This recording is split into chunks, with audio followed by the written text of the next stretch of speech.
Red and blue lights bled through my apartment windows like a nightmare made real. I stood barefoot on the cold tile of my living room, my wrists already burning behind my back. The handcuffs bit into my skin as the police officer recited words I couldn't quite process. My mother was sobbing somewhere in the background, her voice cracking as she said things I never thought she'd say about me. My father wasn't looking at me anymore. He couldn't. That was worse than any of their words. On the coffee table, sealed in a clear evidence bag, was my brother Caleb's Rolex watch, the one he'd reported stolen weeks ago during the break-in at his tech company. The one that was now supposedly found in my bedroom drawer. I had never seen it before in my life. Caleb stood in the corner of the room, his eyes glistening with what looked like tears. He was shaking, his hand pressed to his chest like his heart was breaking. "I can't believe this," he whispered to no one in particular. The officers were pulling me toward the door. "This can't be happening," I heard myself say, but my voice sounded like it belonged to someone else. Through the blur of chaos, I caught his eye for just 1 second. He looked away first. The police van smelled like sweat and desperation. I sat on the hard bench, my mind spinning like a record skipping on the same track over and over.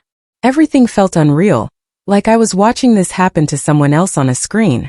But the cold metal of the handcuffs was real. The burn on my wrists was real. The shame flooding through me was so real it felt like drowning. My name is Ivy Flynn. I was 28 years old, and my own family had just decided I was expendable. I replayed the day before on repeat in my mind. Caleb had shown up at my apartment around noon, dressed in one of his expensive suits. He said his laptop was acting weird, running slow, crashing constantly. Could he use mine for a bit? It was such a small thing. Such an innocent request. I had no reason to say no. I handed it over without thinking twice. He sat at my desk for maybe an hour, fingers flying across the keyboard. I made him coffee. I asked about his work. I was just being a good sister. Now I understand. He wasn't fixing his laptop. He was planting evidence. He was setting me up. The realization hit me like a punch to the stomach. My own brother had done this. Not some stranger. Not an enemy. My brother. Growing up, I always lived in Caleb's shadow. He was the golden boy, the one who could do no wrong. From the time we were kids, our parents treated him like he was destined for something great. "Why can't you be more like your brother?" was basically the soundtrack to my childhood. I heard it so many times I stopped counting. Caleb was smart, sure. But he was also charming in a way that made people overlook his mistakes. When he broke things, it was an accident. When I broke things, I was careless. When he was late, he had a good reason. When I was late, I was irresponsible. Over the years, I became the scapegoat for everything that went wrong in our family. When our dog's leg got broken years ago, somehow it was my fault because I'd been playing with him too rough. I hadn't even been there that day. But my parents didn't want to believe Caleb was capable of causing harm. It was easier to blame me. When the police released me on bail, waiting in the courthouse was a nightmare. My parents showed up, but barely. My mother's face was red, blotchy from crying. My father wouldn't meet my eyes. No one asked how I was doing. No one said they believed in my innocence. That's when Caleb did what he did best. He posted on social media a long, heartfelt message about loving his sister despite her illness, despite what she'd done. He talked about forgiveness like he was some kind of saint. Within hours, thousands of people were praising him for being so compassionate, so strong. Meanwhile, I was the villain in everyone else's story. My mugshot hit the local news within 2 hours. My eyes were red, my face swollen from crying. The headline screamed, "Local woman arrested in tech company theft." They didn't say accused. They said arrested. The internet did what it always does. My friends stopped answering my calls. My fiancé, Marcus, showed up at my apartment the day after my arrest. I thought he was coming to support me. Instead, he stood in my doorway with a packed suitcase and said he couldn't be with someone who would do something like that. No questions. No tell me your side. Just assumption, judgment, and abandonment. My job suspended me the same day the news broke. They said it was pending investigation, but we both knew what that meant. I was done there. Meanwhile, Caleb's company was getting nothing but sympathy coverage. News outlets ran stories about how the theft had affected his team, how they were rallying around him during this difficult time. He gave an emotional interview where he talked about the pain of being betrayed by family. He actually cried on camera. The comments were full of people telling him how strong he was, how sorry they felt for him. No one was asking questions about the actual evidence. No one was wondering if maybe something wasn't adding up. They just believed him because he was good at being believed. My parents let me come home to pack my things the week after my arrest. The house felt like a tomb. My mother moved around me like I was invisible, avoiding my eyes, avoiding my voice, avoiding anything that might force her to acknowledge what was happening. My father was worse. He actually said the words, "You need help. Professional help." Like I was unstable, like I'd had some kind of breakdown. I wanted to scream at him. I wanted to grab him by the shoulders and force him to listen. But I was too tired, too broken. I climbed the stairs to my old room to gather my stuff, and that's when I saw it. In Caleb's old room, the one he'd used before he moved out 3 years ago, there was a small USB drive taped underneath the desk. It was just sitting there, like it had been waiting for me to find it. I probably should have left it alone. But something in my gut told me to take it. I didn't even know why. I just pocketed it without thinking too hard about it, finished packing my boxes and left. I didn't say goodbye to my parents. The studio apartment I found was barely big enough to turn around in. The walls were thin enough that I could hear my neighbors' conversations through them. The toilet ran constantly, and there was a permanent smell of mildew in the bathroom. But it was mine. Or at least it was rented in my name. I took a job at a diner on the night shift because it was the only place that would hire me with an active arrest record. Every night, I'd put on the uniform with shaking hands, knowing that eventually, someone would recognize me. They always did. I'd see the recognition flash across their faces like lightning. Their eyes would widen. They'd lean over to their friend and whisper. Sometimes people would refuse to be served by me. Sometimes they'd say things out loud, harsh things that cut deeper than any knife. "I heard you stole from that tech company," one woman said loud enough for the whole diner to hear. "I wouldn't trust you with my purse." I just kept pouring coffee with a steady hand, even though my insides were screaming. The day after I started working there, I saw Caleb on the news again. He was launching a new app. He looked happy, energized, like he didn't have a care in the world. The app was called Second Chance, and it was designed to help people who'd made mistakes, who needed a fresh start. The irony was so bitter I could taste it on my tongue. It was 2 a.m. when my phone buzzed. Unknown number. Unknown message. "You didn't deserve what he did. I can't keep quiet forever." Then it was gone. Deleted before I could even fully process what I'd read. But I'd seen it long enough. My hands were shaking as I frantically searched my phone for a screenshot. I'd grabbed it just in time, just barely managed to capture the message before it vanished into nothing. I stared at that screenshot for hours. Someone knew. Someone knew the truth about what Caleb had done, and they couldn't stay silent forever. But who? How? And more importantly, why hadn't they come forward already? The message felt like a promise and a threat all at once. It meant I wasn't crazy. It meant there was proof out there. It also meant someone was scared enough to warn me in a cryptic text at 2 a.m. I tried to trace the number, but it was a burner phone. Untraceable. Whoever sent that message wanted to help me, but they didn't want to be identified. Not yet. Maybe never. But at least I had confirmation that I wasn't alone in this. At least I knew that somewhere someone else knew the truth. My mother called me 2 weeks later. She said she wanted to make peace. She said we should all have dinner together as a family and try to move past this. I almost said no. I almost hung up the phone right then and there. But a tiny part of me, the part of me that still wanted to believe my family loved me, said yes. I drove to their house on a Friday night, my stomach twisted in knots the entire drive. When I walked in, I immediately knew something was wrong. Caleb was already there. He was sitting on the couch like he owned the place, his arm around a beautiful blonde woman I'd never seen before. His girlfriend, he explained. They'd been dating for a few weeks. She smiled at me like she didn't know I was a criminal, like she didn't know the story. Caleb stood up and hugged me like nothing had happened, like he hadn't destroyed my entire life. "I'm so glad you came," he said, his voice warm and genuine. Then he raised his glass and said the words that made my blood boil. "To forgiveness. To get past what happened and move forward as a family." My mother smiled. My father nodded approvingly. The blonde girlfriend raised her glass. They were all looking at me, waiting for me to participate in this charade. That's when I realized the truth. They didn't want me to prove my innocence.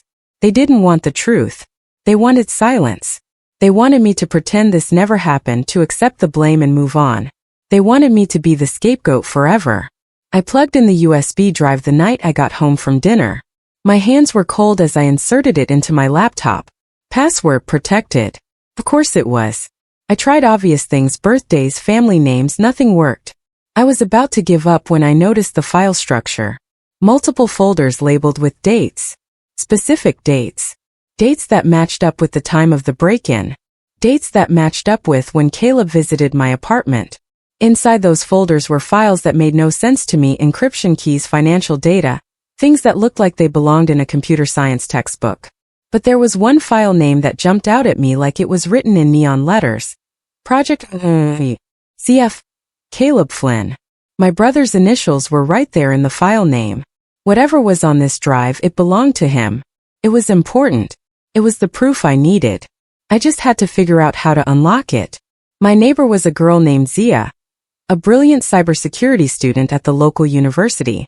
I'd seen her in the hallway a few times, always carrying heavy textbooks or typing frantically on her laptop. One night I knocked on her door. I probably looked desperate because she took one look at me and immediately invited me in. I didn't tell her everything. I just said I needed help decrypting some files, that it was a matter of life and death, that I couldn't go to the authorities yet. She studied my face for a long moment, and I could see her processing something, making a decision.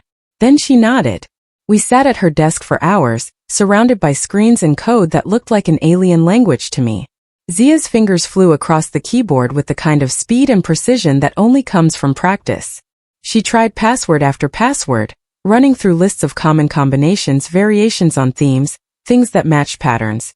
Around 3 in the morning, after we tried what felt like 1,000 times, Zia suddenly sat back. "Aurora," she whispered. "Try Aurora." I typed it in. The drive unlocked. Zia looked at me with understanding in her eyes. She didn't ask questions.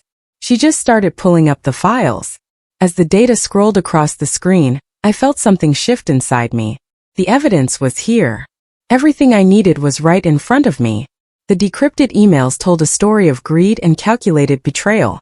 Caleb had been siphoning investor money from his company for months, funneling it into offshore accounts hidden behind layers of fake companies and shell corporations. Then he created a fake data breach, blamed it on a hack, and used that as cover to explain the missing money. But he'd made mistakes. He'd left trails. And according to the financial records on the drive, the amount of money he'd stolen matched almost exactly with the amount the company claimed was taken during the break-in. The break-in that I was supposed to have committed. The more we read, the more the picture became clear. Caleb had needed someone to blame. He needed a scapegoat, a way to explain the missing money without it pointing back to him. And who better than his sister? The one the family already didn't trust completely? The one they were always willing to believe was capable of doing the wrong thing? He'd planned this meticulously. He'd come to my apartment, he'd planted the watch, and then he'd called the police himself with an anonymous tip. I was just a loose end that needed tying up, a problem that needed solving. The rest had been easy for him. We were deep in the files when Zia's computer suddenly went haywire. Screens started flashing. Code appeared and disappeared on the monitor like someone was battling us from the other side of the internet. Zia's face went pale. "We're being hacked," she whispered. "Someone's trying to access this system right now." We disconnected everything, pulled the drive out, and shut down the laptop. For 10 terrifying minutes, we just sat there in the dark, waiting to see if someone would come through the door. No one did. But the message was clear. Someone knew we were looking at those files. Someone was watching. That night around midnight my phone rang. The caller ID said Caleb. I almost didn't answer, but something made me pick up. "Hey," he said, his voice casual like we were just two siblings catching up. "Are you still angry about stuff?" I didn't say anything. "Because you should be careful," he continued, and now his voice had changed. It was darker, colder. "Don't make me regret sparing you." The line went dead. My hands were shaking. He knew. He knew I was digging into his files. He knew I was getting close to the truth. and he was warning me to stop. Marcus showed up at the diner where I was working 2 days later. I hadn't seen him since he'd walked out on me. He looked different. Older somehow. Tired. He asked if I could take a break, so I stepped outside into the parking lot where he was waiting. The first thing he told me was that Caleb had offered him money. A lot of money. $50,000 to be exact. Money for keeping quiet about something. Something about the night of the break-in. My stomach dropped. Marcus had been working late that night. He'd been at Caleb's company. He'd seen something. I took it, Marcus said quietly, not meeting my eyes. I'm sorry, Ivy. I know that makes me a coward. I know that makes me a terrible person. But I took it. He told me what he'd seen. He'd been working late at the office when he saw Caleb coming out of the executive suite with a bag of the company's equipment. Caleb had seen him too. The next morning, that equipment, including the watch, had been reported stolen. The break-in that hadn't been a real break-in at all. It had been Caleb stealing from his own company and covering it up by making it look like an outside job. Marcus had known the whole time. He'd let me take the fall while knowing the truth. Caleb had literally paid him to stay silent. Why are you telling me this now? I asked him. Marcus looked up at me, and I could see genuine remorse in his eyes. Because I can't live with myself anymore, he said. Because Zia's brother works with me, and he told me that you were trying to prove your innocence. Because you deserve better than this. That night I went back to my apartment and I lost it. I screamed until my voice gave out. I threw dishes against the wall and watched them shatter into 1,000 pieces. I kicked over furniture and punched my pillow until my knuckles ached. All the rage, all the pain, all the injustice came pouring out of me like a flood. I cried until I had no tears left. I shook with anger and despair. When I finally collapsed on the floor, exhausted and broken, I realized something. They were counting on me being like this. They were counting on me being emotional, being irrational, being too angry to think straight. That's what made me easy to dismiss. That's what made me an easy scapegoat. I wiped my eyes and made a decision right then. I was done reacting. I was done being the victim. I was going to start planning.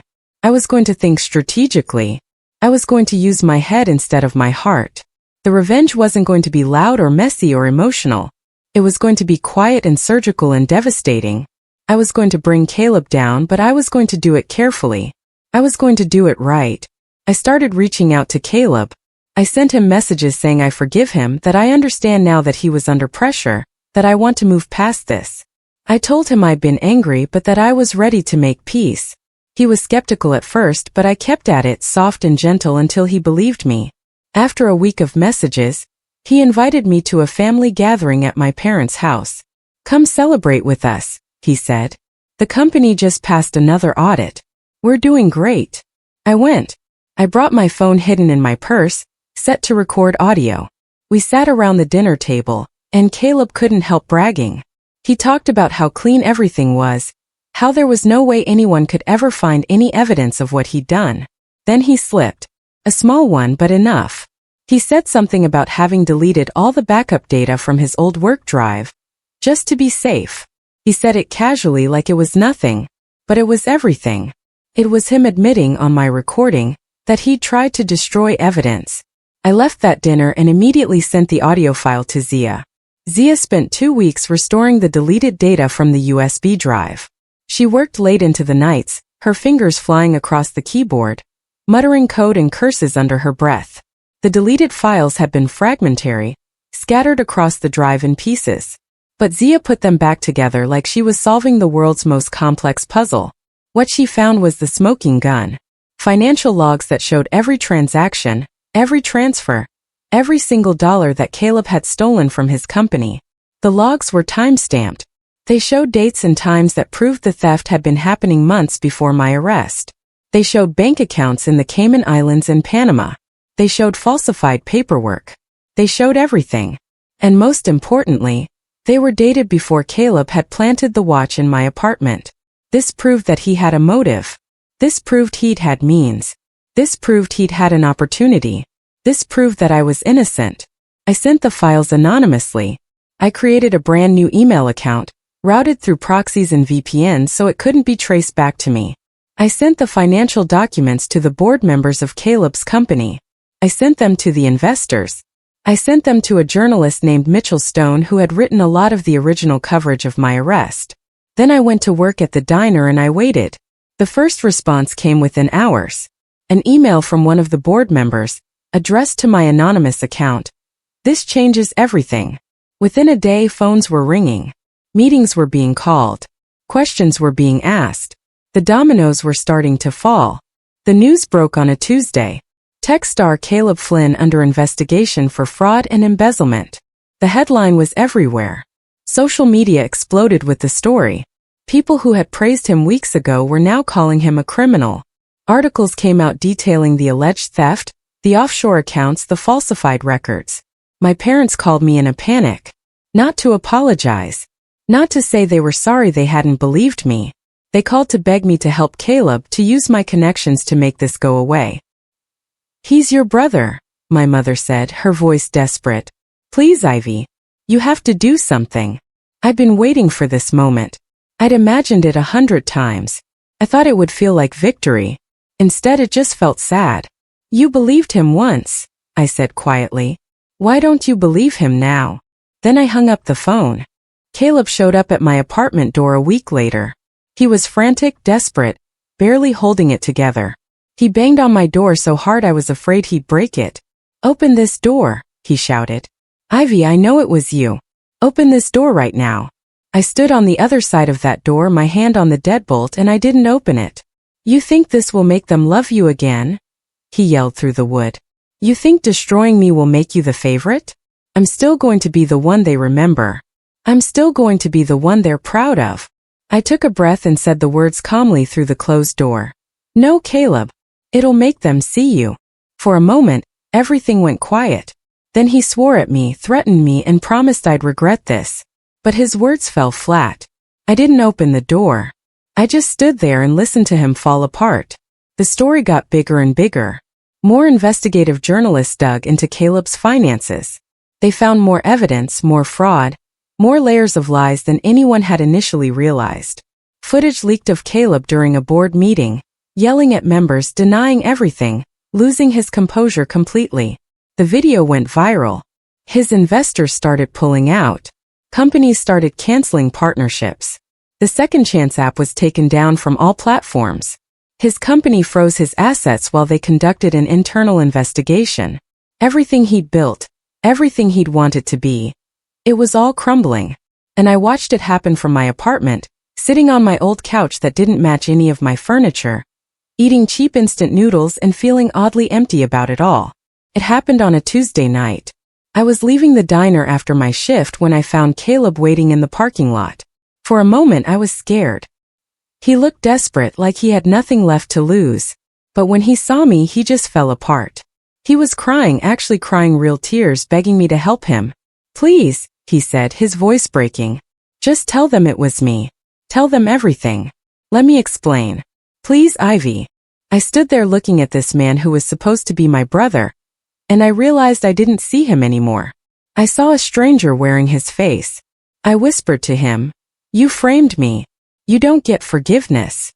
Then I heard sirens. Police cars came around the corner of the parking lot, lights flashing. Someone had called them. Someone had tipped them off. Caleb looked at me with understanding in his eyes, and then the police were there, reading him his rights, putting him in handcuffs. The same handcuffs that had been on my wrists not so long ago. This time I watched from across the street. Red and blue lights stained everything, just like they had that night in my apartment. But this time it wasn't me being hauled away. It was Caleb. My parents stood on their front porch, watching their golden boy get arrested for fraud, embezzlement, and conspiracy. The look on their faces was priceless. Shock, horror, disbelief. They believed in him so completely that they were still struggling to accept the truth. As the police car pulled away, I caught Caleb's eye through the rear window. For just a second I saw regret there. I saw understanding. I saw him finally realizing what he'd done. Then the car turned the corner and he was gone. Caleb confessed in custody. He told the police everything. How he'd stolen from the company. How he'd planted the watch. How he'd framed me to cover up his crimes. He tried to claim that family pressure had made him do it, that he felt like he had to be successful, that he'd cracked under the weight of expectations. The same journalist who had written all those articles praising him suddenly wanted a statement from me. They asked if I'd do an interview. They offered me money. They wanted my story, my side, my triumph over injustice. I said no. I didn't want to be in front of cameras explaining myself. I didn't want to relive that trauma for public consumption. My silence was enough. Let the facts speak for themselves. The court case took months. Caleb was found guilty on all counts. He was sentenced to 5 years in federal prison, fines that would take him a decade to pay off, and restitution to his company for all the money he'd stolen. My name was cleared completely. The charges against me were dismissed. My record was expunged. But the damage to my family was permanent. My parents lost their social circle. People who'd been their friends for decades suddenly didn't want to know them anymore. Marcus faced his own kind of shame for having taken money to stay silent. My extended family barely spoke to us anymore. Everything fell apart. I got a letter from Caleb from prison. It was just a few lines. "You were right. You were always right. I'm sorry." I read it once and then I threw it away. I didn't reply. I didn't need closure from him. I already had peace. I sit in my new apartment now, real sunlight streaming through real windows. Plants line the windowsill, green and growing. Soft music plays from a speaker on my desk. A new laptop hums beside me, one I bought with money I earned myself, with my reputation restored and my name cleared. Zia is here sometimes, sitting on my couch, laughing at jokes like we've known each other forever instead of just a year.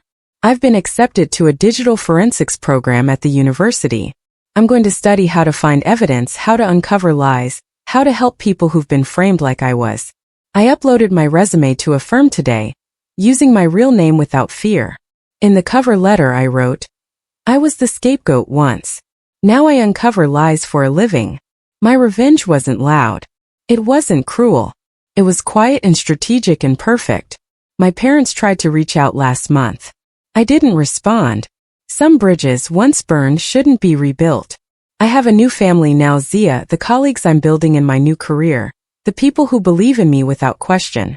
I lost a family that was built on lies. I gained a life that's built on truth. And that's the best revenge of all.